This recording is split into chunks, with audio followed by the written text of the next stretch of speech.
তো বন্ধুরা, দুদিন আগে কিন্তু আমি পুরী ঘুরতে গিয়েছিলাম। আর তখন বেরিয়েছিল রাত্রি 2টা। আর সামনে খান থেকে পুরীর মন্দিরটা দেখে কিন্তু আলাদাই অনুভব লেগেছিল। প্রথমে তো আমি উটটা দেখে ভয় পেয়েছিলাম। আর মন্দিরের আশেপাশে যেহেতু সমুদ্র রয়েছে, তার জন্য এখানে উট দেখাটা একটা নর্মাল ব্যাপার। তো আমরা কিন্তু সকাল সকাল বেরিয়ে পড়েছি দর্শন করার জন্য। আর তাড়াতাড়ি দর্শন করলে আমরা কিন্তু আরও স্পটে ঘুরতে পাবো। তো তার জন্য তাড়াতাড়ি বেরিয়ে গেছি, আর ভিড়টাও কম থাকবে।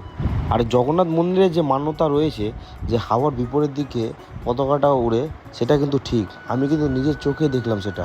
আর আমাকে আরেকটা জিনিস মনে হলো, মন্দিরের যে চক্রটা রয়েছে, সে যেখান থেকে আমি দেখছি না কেন, দেখে মনে হচ্ছে এটাই কিন্তু সোজাসুজি দিক আমার।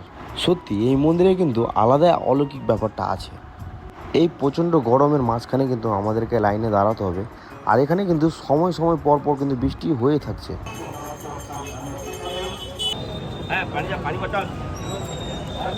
অনেক বড় লাইন আছে। আর কালকে জন্মাষ্টমী, কালকে তো বিশাল লাইন হবে।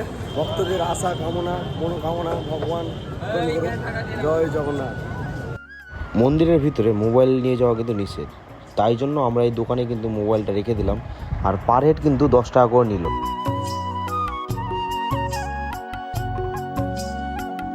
আমাদের ঘন্টা খানিক পরে কিন্তু জগন্নাথ দেবের দর্শন করা হয়ে গেছে।